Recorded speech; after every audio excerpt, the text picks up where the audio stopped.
Pessoal, não tem como a gente pensar em perfil de solo sem pensar em física.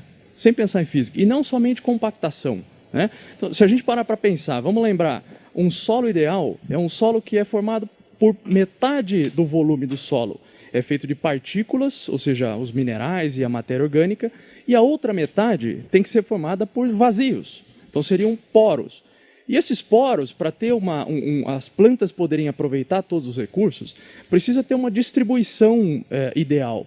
Que seria o quê? Metade desses poros eles têm que ser grandes para que a água percole e possa ter aeração no solo, certo? Então, veja, se ele for menos que 10% do volume do solo, a gente já tem problema com aeração no solo. E a outra metade desse espaço poroso precisa ser um tamanho de poro menor que armazene água no solo. Então, veja, 50% de partículas, 50% de poros. Desses 50% de poros, metade tem que ser poros grandes e metade tem que ser poros menores, que armazenam água. Quer ver a importância disso? Vou dar um exemplo. Imagina que nessa metade em que o solo armazena água, nós temos como medir tudo isso. Essa é a boa notícia, né? Que hoje nós temos como medir todas essas questões para ter certeza se o solo está bem construído.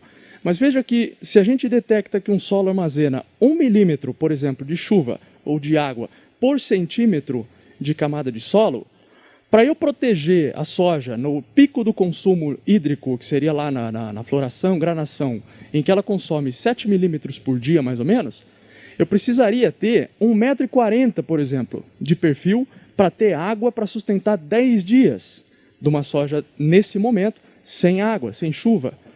Veja que se eu partir para um armazenamento de 2 milímetros por centímetro, eu já preciso de metade, 70 centímetros.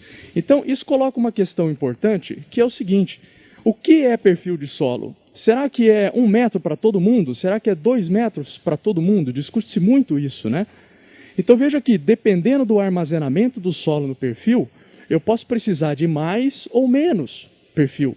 Então, essas avaliações em perfil são importantíssimas para a gente saber, caso a caso, quantos centímetros eu preciso explorar, o que é perfil de solo para cada um.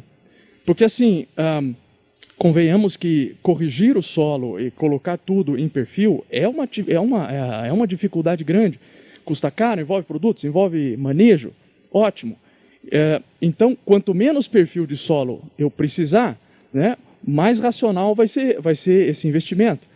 Ou seja, eu posso investir, ao mesmo tempo que eu posso investir num perfil de solo grande, como 1,40 m, 1,5 m, se eu melhorar o armazenamento de água nesse solo, através de estrutura, de poros e inúmeras práticas que promovam isso, eu diminuo a necessidade de perfil. E isso otimiza toda a prática e o desempenho como um todo.